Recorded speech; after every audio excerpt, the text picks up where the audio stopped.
Children, I am your English teacher. Today I am going to start a new chapter which is conjunction. So, what is conjunction? जब भी हम conjunction को पढ़ते हैं या किसी टॉपिक पर पढ़ते हैं तो एक ही क्वेश्चन अराइज होता है कि वो टॉपिक है क्या। तो conjunction a connecting word is called the conjunction, यानी कनेक्टिंग वर्ड को कंजक्शन कहते हैं। यानी किसी भी दो सेंटेंस यानी दो वाक्य को जोड़ने वाले शब्दों को कंजक्शन कहते हैं। इट लिंक्स टू और more than two sentences, clauses, phrases और वर्ड्स। यानी दो सेंटेंसेस को जोड़ने वाले वर्ड्स को कंजक्शन कहते हैं। बात करते हैं सेंटेंसेस। सेंटेंसेस किसे कहते हैं? A collection of word is called sentences, यानी वर्ड्स के कलेक्शन को हम सेंटेंसेस कहते हैं। What is clauses? A clauses is a group of words that contains a subject and a verb. किसी भी सेंटेंस में या सब्जेक्ट या वर्ब प्रेजेंट है तो वो क्लॉजेस है। अब फ्रेजेस क्या होता है? A group of words without a subject verb component, यानी क्लॉजेस का अपोजिट है फ्रेजेस, जिसमें वो सेंटेंस जिसमें या वो ग्रुप ऑफ वर्ड जिसमें सब्जेक्ट या वर्ब ना हो वो फ्रेजेस कहलाता है। वर्ड्स क्या है? जिस तरह से कलेक्शन ऑफ वर्ड सेंटेंसेस हैं वैसे ही कलेक्शन ऑफ अल्फ़ाबेट्स क्या कहलाते हैं? वर्ड्स कहलाते हैं। अब देखो, हम कुछ कंजक्शन के बारे में पढ़ते हैं। जैसे कंजक्शन हमें पता ही चल गया कि कंजक्शन क्या होता है, कि भाई दो सेंटेंसेस को लिंक करते हैं।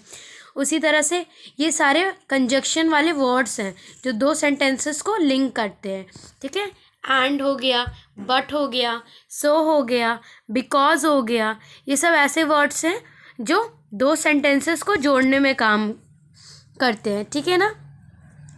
Rajiv is my friend and he is good in this subject। तो and क्या कर रहा है? दो सेंटेंसेस को जोड़ रहा है। अब चलो इसको समझते हैं आगे।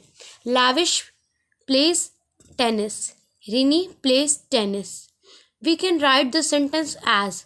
अब देखो, यहाँ पे सेंटेंस दिया है बट यहाँ फुल स्टॉप लग गया है।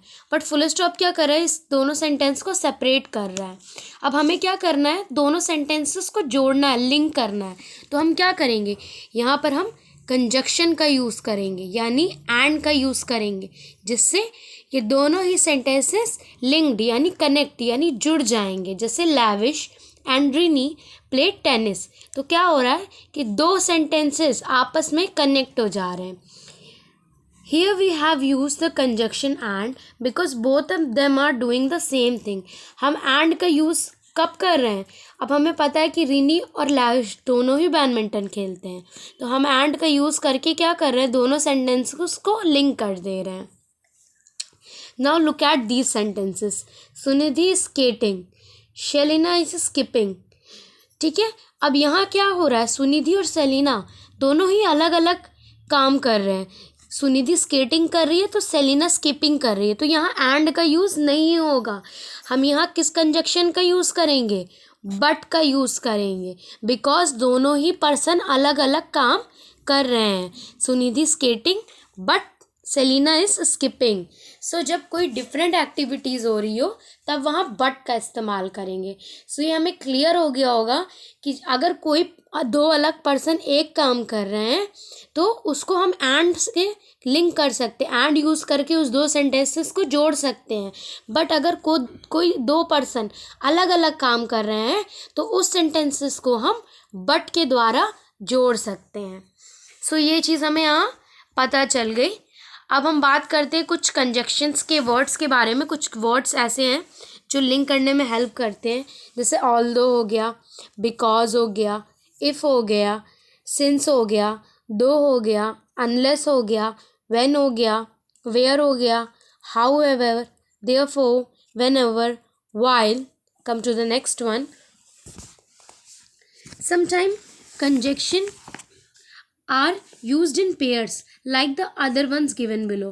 कभी कभी कंजक्शन मतलब पेयर में यूज़ होते हैं, जैसे आइदर को और, नाइदर के साथ नॉर, नॉट ओनली के साथ बट ऑल्सो, बोथ के साथ एंड, वेदर के साथ और, जस्ट एज के साथ सो।